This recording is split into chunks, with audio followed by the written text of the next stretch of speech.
우리 성도님들 한 여섯 동안 또 평안하셨습니까? 우리 기쁘고 복된 안식일을 시작하는 이 시간에 주님 앞에 계신 우리 모든 성도님들 환영합니다. 우리 함께 창세기 12장에 기록된 말씀을 함께 보겠습니다. 창세기 12장.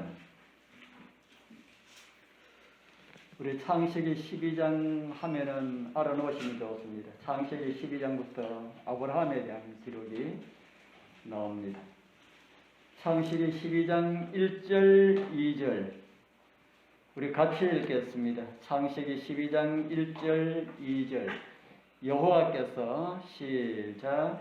여호와께서 아브라함에게 이르시되 너는 너의 고향과 친척과 아버지의 집을 떠나 내가 네게 보여줄 땅으로 가라. 내가 너로 큰 민족을 이루고 내게 복을 주어 내 이름을 창대하게 하리니 너는 복의 근원이 될지라. 아멘.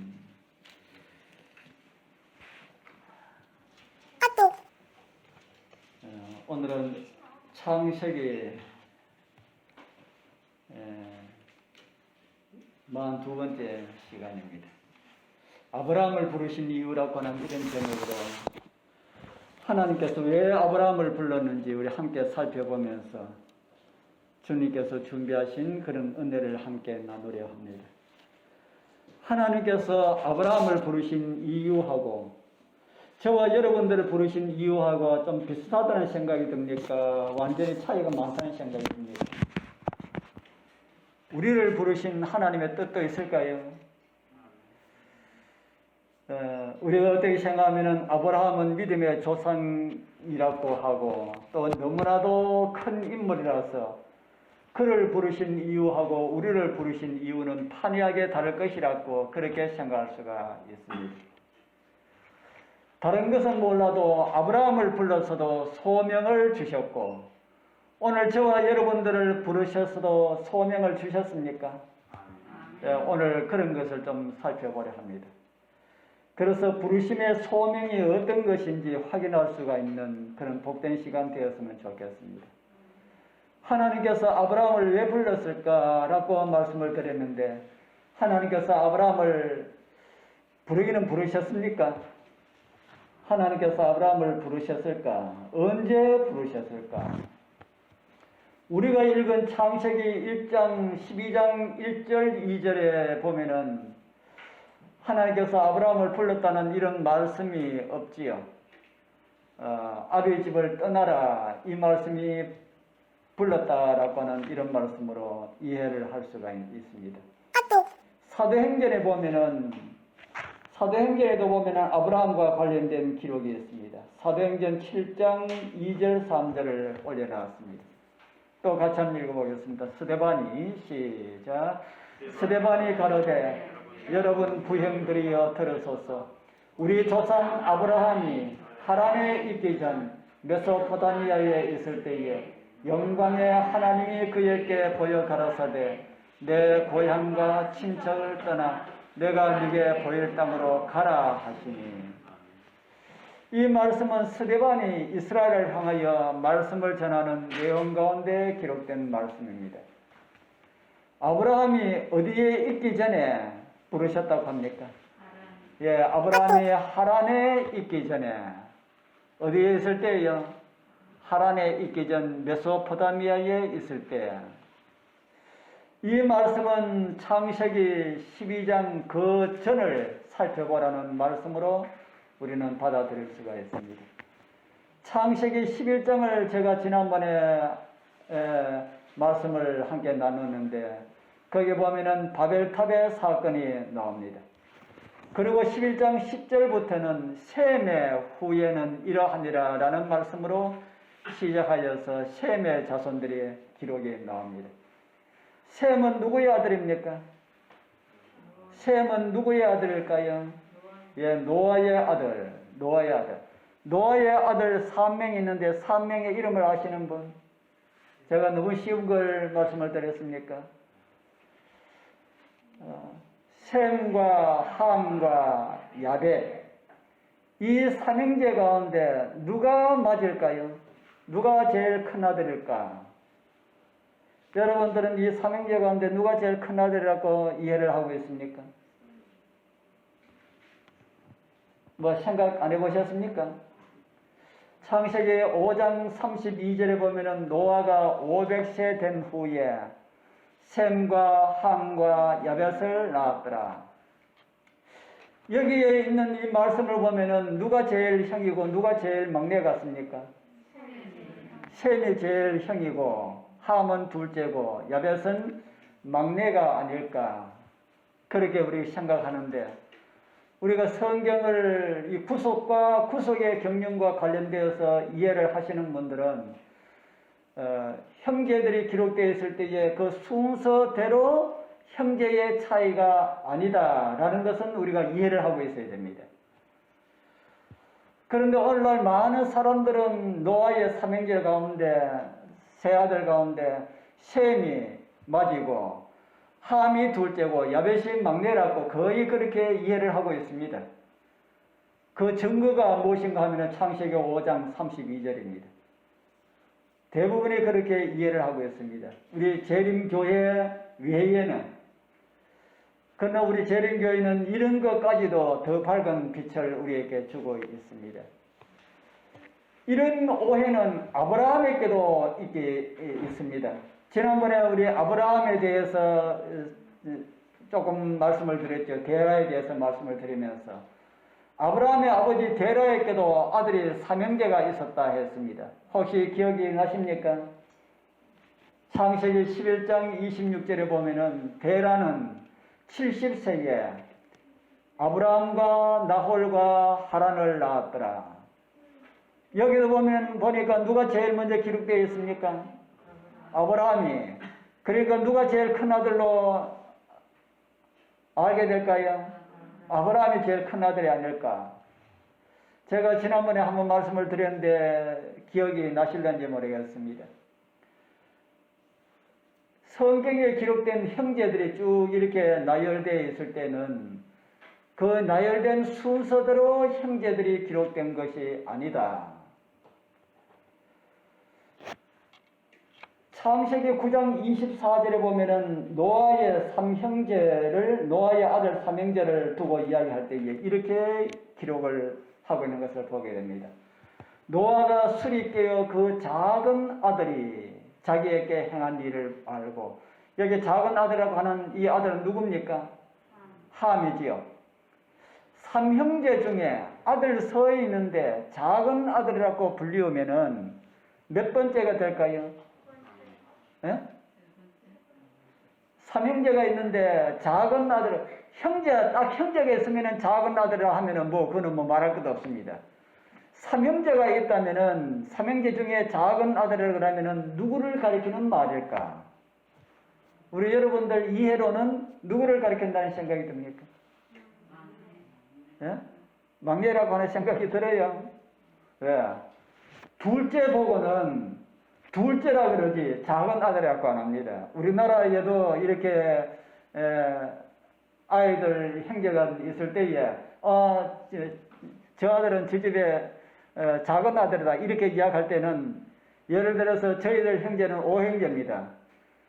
저보고 사람들이 저 집에 저 건호갑이라는 사람은 저 집에 작은 아들이다. 물론 형님 몇 개는 작은 아들이지만은 저 아래로 동생이 여럿이 있는데 작은 아들이라고 할 수가 없다 하는 것이죠. 그래서 이곳에 나오는 작은 아들이라고 한 것은 함이 아마도 막내가 아니었을까, 우리는 그렇게 볼 수가 있습니다. 그러면은 그런 우리가 생각으로 함이 막내다 이렇게 하면은 되겠습니까? 안 되지요. 성경을 자세히 살펴보면은 함은 셈보다도 아래고 야벳보다도 동생이었다라고 하는 이런 정보들을 성경에서 우리가 많이 볼 수가 있습니다. 오늘 이제 그런 내용들을 잠깐 좀 살펴보고 계속해서 말씀을 드리도록 하겠습니다. 함은 그렇다 치고 셈하고 야벳 중에는 누가 형일까? 셈하고 야벳 중에는 누가 형일까? 창세기를 읽어보면은 셈이 장자라고 하는 것을 이해할 수 있는 말씀이 있습니다. 창세기 10장 21절. 셈은 에벨 온 자손의 조상이요 누구의 형이라 그럽니까? 야벳의 형이다. 그러니까 틀림없이 셈은 누구의 형이라? 야벳의 형이다. 그런데 우리는 히브리어를 이해를 할 때에 형제라고 하는 이런 단어를 히브리어는 아주 모호하게 기록되어 있습니다. 모호가 무슨 말입니까? 알쏭달쏭하게 기록되어 있다 하는 겁니다. 야벳의 형이라고 번역된 히브리어의 형이라고 하는 히브리어는 야흐라고 하는 말인데, 이 말을 우리말로 번역할 때는 형으로도 번역했고 동생으로도 번역했고 형제로도 번역되었습니다. 그러니까 누구라는 말입니까? 야벳은 셈에게 동생이 될 수도 있고 형이 될 수도 있고 형제다. 그러니까 창세기 10장 21절을 가지고 야벳이 셈의 동생이라고 판단할 수가 없다 하는 겁니다. 그러면은 우리는 성경을 통하여서 누가 형인지 그런 내용이 나올까? 찾아보면은 나오겠지요, 그죠? 틀림없이 셈과 야벳은 상동이는 나눌 것인데 이 중에 누가 맞이고 누가 둘째일까? 그런 정보들을 조금 살펴보도록 하겠습니다. 창세기 11장 10절에 보면은 이런 말씀이 있습니다. 셈의 후예는 이러하니라. 셈이 100세, 잘 들으십시오. 잘 보시고. 셈은 100세, 곧 홍수 후 2년에 누구를 낳았고? 아람악삿을 낳았고, 셈은 홍수 후 2년에, 그러니까 노아로 말하면 노아가 620세때에 손주를 보았다. 그런 말이 됩니까? 그런 말이 되지요. 노아가 620세때에 손주를 보았다. 그러면 노아가 620세때에 셈의 나이가 100세라 그러면은 노아 몇 세에 셈을 낳았을까요? 노아 620세때에 셈이 100세라면은 노아 몇 세 때에 셈을 낳았을까요? 몇 세? 응?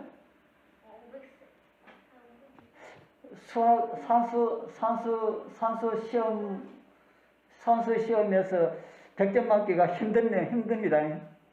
자, 다시 제가 묻습니다.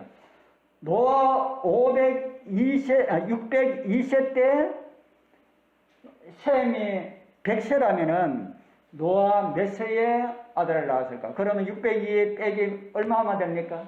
602 빼기 100 하면은 얼마 나옵니까? 502. 그러니까 셈은 노아가 몇 세 때 낳은 아들이랄 거예요?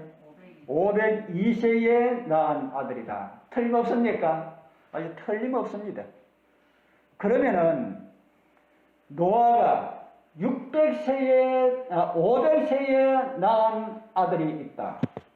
그러면은 500세에 낳은 아들이 있으면은 그 아들이 장자 맞습니까?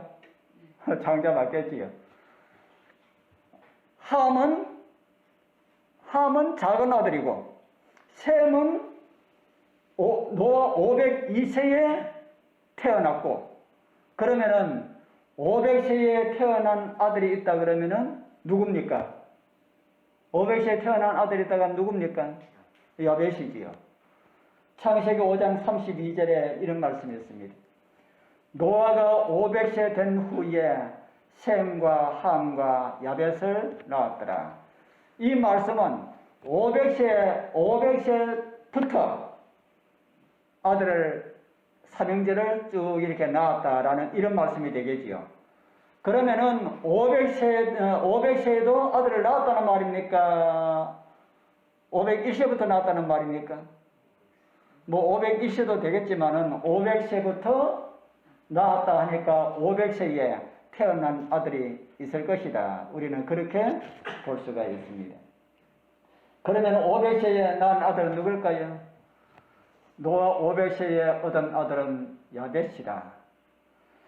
아까 우리가 읽은 창세기 10장 21절을 킹제임스 성경은 이렇게 번역을 합니다. 셈은 에벨의 모든 자손의 조상이요 그 형 야벳의 동생이라. 킹제임스 성경에는 이렇게 번역되겠습니다. 우리 한글 개역 성경과 개정 개역 성경에는 셈이 제일 맞이로 그렇게 번역이 되어 있지만은 킹제임스 성경에는 야벳이 제일 맞이다. 그렇게 기록을 하고 있다는 겁니다.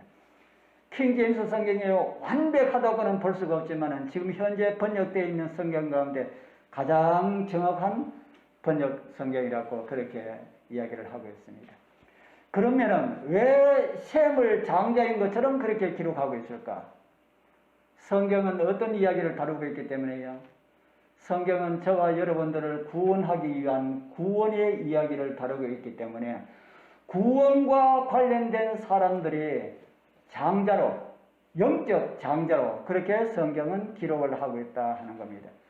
바로 예수님의 이야기를 다루고 있기 때문에 육신적인 장자가 장자가 아니라 구속의 계획에 의하여서 선택된 사람들이 장자처럼 앞에 기록되어 있다 하는 것입니다.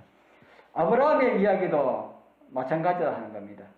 지난번에 한번 말씀드린 내용이지만은 창세기 11장 26절에 보면은 데라는 70세에 아브라함과 나홀과 하란을 낳았더라.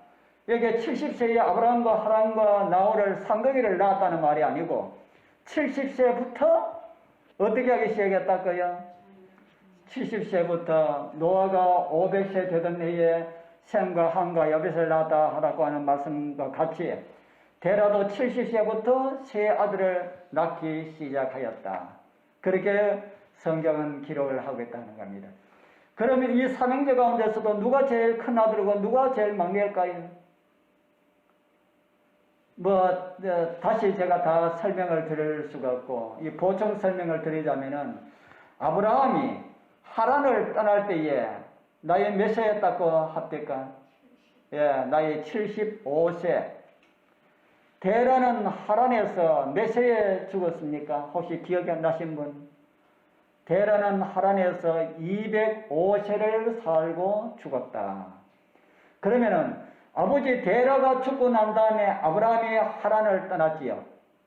하란을 떠난 것으로 성경은 기록을 하고 있습니다.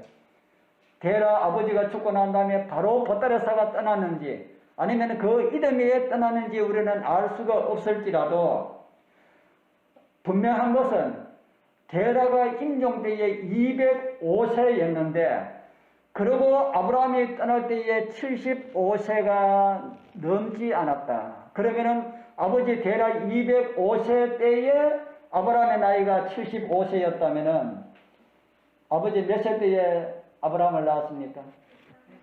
예, 130. 예, 데라가 130세에 아브라함을 낳았다. 그렇게 볼 수가 있는 겁니다.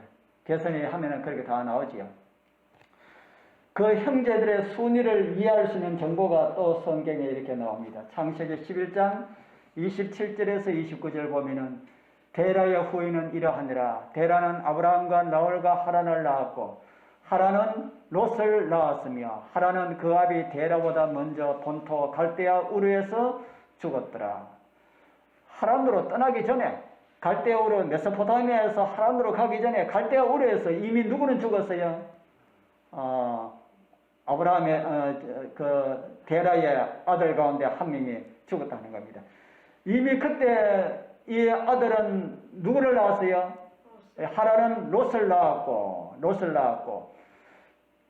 그러고 난 다음에 그 뒤에 보면은 아브라함과 나홀이 장가를 들었는데 아브라함의 이름은 사레며 나홀의 아내 이름은 밀간이 누구의 딸이라고 합니까? 하란의 딸. 그러니까 형님의 딸과 결혼을 하였다 그러면은 형님하고 둘째하고 셋째하고는 나이 차이가 한참 있는 것으로 이해할 수가 있지요. 하란과 둘째, 셋째는, 큰아들과 둘째, 셋째는 차이가 아주 많이, 그러니까 어린애하고 결혼을 못 하지 않습니까? 그러니까 차이가 많이 있을 것이다. 그렇게 우리는 이해를 할 수가 있습니다. 아브라함의 가족이 갈대아 우르에 있을 때에 데라가 그의 가족을 이끌고 출 갈대아 우르를 했습니다. 하나님께서 데라를 부르셨을까요? 아브라함을 부르셨을까요? 하나님께서 데라를 부르셨을까요? 아브라함을 부르셨을까요? 예, 아까 우리 창세기 2장, 7장 2절 3절을 우리 읽어볼 때에 하나님께서 아브라함을 부르셨다라는 말씀이 기록되어 있습니다. 전에 내려오는 이야기에 보면 이런 이야기가 있습니다. 아브라함의 아버지 데라는 우상을 만들어서 파는 그런 우상 공장, 우상 제작 공장을 가지고 있었고 판매상을 하고 그랬습니다. 그러니까 아버지가 돈을 잘 벌었겠지요. 돈을 또 잘 벌고 아주 참 부유하게 그렇게 살았을 것입니다. 그런데 그때 그런 가운데 있을 때 하나님께서 아브라함을 불렀습니다. 그래서 이 믿음의 조상 아브라함의 원래 이름은 아브라함이라고 하는 이름을 가지고 있지요. 전승에 이런 이야기가 있는데 확실한 것은 아무도 모릅니다. 그 당시에 살지 않았으니까. 하나님 아버지가 막내 아들 아브라함을 불러가지고 얘야 오늘 너 형들하고 우리가 볼 일이 있어서 시장에 좀 갔다 올 테니까 집을 잘 지켜. 우리 집에는 항상 돈이 되는 뭐가 많이 있어요. 우상을 잔뜩 만들어놨기 때문에 그 전부 다 돈이기 때문에 누가 훔쳐가는 사람이 없는지 네가 잘 지켜야 된다. 그러고 아버지하고 두 형들하고 다 볼일보러 갔습니다. 볼일보러 가고 없을 때에 아브라함이 도끼를 들고 우상 공장에 갑니다. 그리고 우상 공장에 가서 모조리 다 부숴버립니다.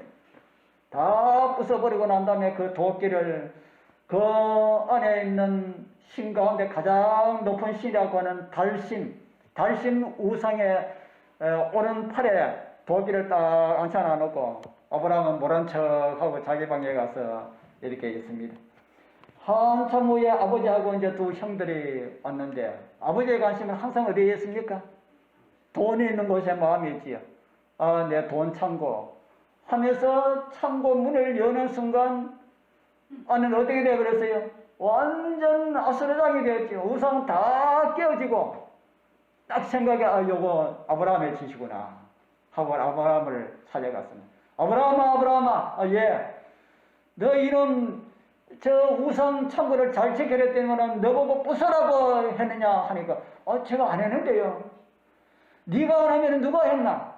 그런데 아버지 제 이야기 들어보세요. 제가 방에서 가만히 듣고 있는데 뭐 밖에서 우당탕탕 해가지고 이게 무슨 소린가 하고 가만히 나와보니까 이 우상 창고에서 해가지고 제가 살못이 들받아 봤습니다. 그러니까 저기 앉은 저 달신이 도끼를 들고 우상을 다 이렇게 부수는 걸 제가 봤어요. 그러니까 아버지 뭐라 그랬어요? 야 이놈아, 걷지도 못하고 말도 못하는 저게 어떻게 그렇게 다른 신을 부술 수가 있느냐? 아브라함은 그 이야기를 들으려고 그렇게 했어요. 그래서 아버지, 걷지도 못하고 말도 못하고 다른 우상 때에 부술 수도 없는 그런 우상에게 복을 달라고 하는 거 얼마나 어렸었습니까? 우리 이제 제발 그 일을 그만하고 하나님만 믿읍시다. 데라도 하나님에 대한 이런 지식과 하나님도 믿고 우상도 그 셈 자손들이 그랬습니다. 하나님도 믿고 우상도 숭배하고. 그래서 아브라함의 그 이야기를 가만히 들으면서 성령께서 데라의 마음을 감동을 했습니다. 그래 참 아브라함의 말이 맞는 것 같아서 그럼 우리 어떻게 해야 되겠느냐? 우리 이곳을 이사합시다. 그래가지고 보따리 사가지고 하란으로 갔다는 그런 이야기를 전해오고 있습니다. 하나님께서 아브라함을 부르실 때는 무엇 때문에 부르셨을까요? 우리가 아까 읽은 창세기 12장 2절 3절에 보면 이런 말씀이 있지요. 내가 너로 큰 민족을 이루고 아브라함이 큰 민족이 된 것 같습니까? 아브라함이 큰 민족을 이루고 했는데 아브라함의 자손이 큰 민족이 된 것 같아요. 아브라함의 자손은 이스라엘 나라 우리나라보다 적고 그 인구도 아마 우리나라보다 작을 겁니다. 그런데 뭐 별로 큰 민족 안 같지요. 그런데 아브라함은 영적으로 뭐라 그럽니까? 믿음의 조상이라고 그러지요. 이 세상에 아브라함을 믿음의 조상으로 알고 그렇게 살아가는 사람들이 누가 그렇게 어떤 사람들이 있을까요? 기독교인들이 있고 또 누가 있을까요? 이슬람 종교들도 아브라함을 믿음의 아버지라고 생각하겠습니다. 그리고 또 누가 있습니까? 유대인들이 있고요. 이 세 종교가 전부 다 합하면은 지구 인구의, 지상에 살고 있는 인구의 3분의 2가 넘는다 합니다. 그러면은 아브라함이 내가 너로 큰 민족을 이루고라고 하는 이 하나님의 말씀이 성취가 됐다고 볼 수 있겠습니까? 성취가 됐다고 볼 수 있겠지요. 그리고 두 번째는 보면은 내가 네게 복을 주어 내 이름을 창대케 하리라 그렇게 말씀하였습니다. 세상에서 가장 큰 이름은 누구의 이름입니까? 어떤 이름입니까? 예수님이라고 하는 이름이지요. 그런데 요거는 기독교에서만 가지고 있는 이름입니다. 우리만 알고 있다는 말입니다. 이슬람 종교에서는 그리고 유대인들은 예수라는 이름보다 어떤 이름을 더 위대하게 생각하고 있습니까? 아브라함의 이름을 더 위대하게 생각하고 있습니다. 뭐 어찌되든 간에 아브라함의 이름이 우리가 알고 있는 예수님 이름만큼은 위대하지 않지만은 그래도 그 이름이 창대하게 된 그런 이름이라고 하는 것은 우리가 부인할 수가 없습니다. 아브라함이라고 하는 이 이름의 뜻은 압이라고 하는 이름이지만은 아브라함이라고 하는 이름은 무슨 뜻을 가지고 있다고 그랬습니까? 열국의 압이 많은 사람의 아버지라고 하는 그 이름을 하나님께서 주셨지요. 그리고 그 이름처럼 된 것을 우리는 보고 있습니다. 그리고 세 번째 아브라함에게 주신 복은 복의 근원을 삼겠다 그렇게 말씀하였습니다. 이 말씀은 예수 그리스도의 육신의 조상이 되게 해주겠다라는 이런 말씀이지요. 그래서 아브라함은 그런 복도 받았습니다. 그리고 네 번째 복은 우리가 아까 읽지 않는 그 3절에 나오는데 너를 축복하는 자에게는 내가 복을 내리고 너를 저주하는 자에게는 내가 저주하리니. 참 아브라함이 참 많은 복을 받았지요. 오늘 저와 여러분들도 이런 복이 있다고 생각이 듭니까? 예, 오늘 그리스도인들도 다 이런 복을 받았다. 그리스도인들로 부르셔서 아브라함이 받은 그런 복을 우리에게도 주시고 누리도록 우리를 불렀다. 저는 그렇게 이해를 합니다. 우리 여러분들 한국이 이렇게 잘 사는 거 누구 덕분일까요? 한국이라고 하는 이런 나라가 이렇게 잘 사는 거 지금 뭐 저는 군사력은 북한보다 아주 못할 줄 알았는데 우리나라 군사적으로도 대국입니다. 제가 인터넷에 보니까 군사적으로도 세계에서 7위 간다고 합니다. 7위. 엄청하지요. 그 인터넷 그 뉴스가 잘못인지 몰라도 한 번 제가 보고 깜짝 놀랐어요. 그래서 누구한테 그 이야기 했더니 그거 몰랐어요 그러더라고요. 뭐 북한이 뭐지 우리는 핵을 만들려고 그러면은 뭐 얼마 만에 만들 수 있겠다고 하는 그런 이야기를 하는 것을 들었습니다. 그런데 이렇게 이 대한민국이라고 하는 나라가 이렇게 세계에서도 우뚝 서 있고 이렇게 잘 사는 것이 다 누구 때문에 그럴까? 뭐 복이라고 하면은 하나님의 은혜고 하나님의 복이고 예수님에 대해서 그런 것이고 그거 말고 이 땅에 살고 있는 사람들을 하면은 어떤 사람들 때문에 이 나라가 잘 산다는 생각이 듭니까? 하나님을 믿는 백성들, 다른 말 하면은 저와 여러분들 때문에 이 나라가 평안을 누리고 잘 살고 있다. 그렇게 우리는 이해를 할 수가 있습니다. 이 장유가 안정되게 살아가는 거 누구 때문이랄까요? 우리 때문에 그러면 조금 그한지 모르지만은 진짜로 저와 여러분들 때문이다. 우리 여러분들에게 좋은 말하고 축복하는 사람들이 잘 될 것입니다. 그리고 여러분들에게 좋지 않는 말을 하는 사람들은 좋지 않은 일들이 닥치게 될 것이다. 누가 이야기했습니까? 하나님께서 아브라함에게 주신 복 가운데 그런 복이 들어있다는 겁니다.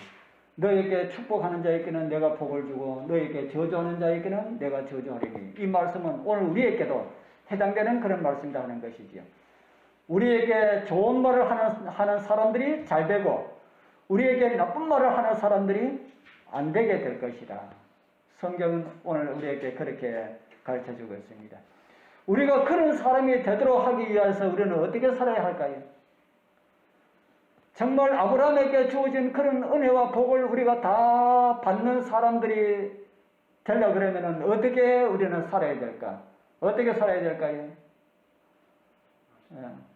성경의 답이 아브라함이 받는 그런 은혜 가운데 살려고 그러면 누구처럼 살아야 되겠어요? 아브라함처럼 살아야 된다. 이제 우리는 아브라함은 어떻게 살았는지 성경에 대해서 제가 두고 좀 살펴보게 될 것입니다. 아브라함과 관련된 시간을 여러 시간을 제가 좀 써야 합니다. 아브라함에 관련된 그런 내용들을 우리가 읽을 때마다 왜 뭐 때문에 아브라함을 하나님께서는 하나님의 벗이라고 불렀는지 이해를 하게 될 것입니다. 그러면 우리도 아브라함처럼 살면은 하나님께서 우리도 무엇이라 부를까요? 하나님의 벗이라고 부르겠습니까? 하나님께서 주신 귀한 가정을 통하여서 우리에게 주신 그런 은혜를 통하여서 우리 이웃에게 그리스도인의 모습을 보여주는 그런 삶, 귀한 삶입니까? 그런 삶이 아브라함이 살았던 그런 모습이었다 하는 겁니다. 아브라함은 그 옛날에도 아브라함은 살아가면서 길 지나는 사람들, 그 주변 사람들, 함께 있는 사람들에게 하나님의 백성들은 이렇게 산다라고 하는 것을 보여주면서 살았습니다. 그런 것을 성경은 우리에게 가르쳐주고 있습니다. 우리를 부르신 그런 하나님의 뜻도 분명히 있을까요? 분명히 있지요.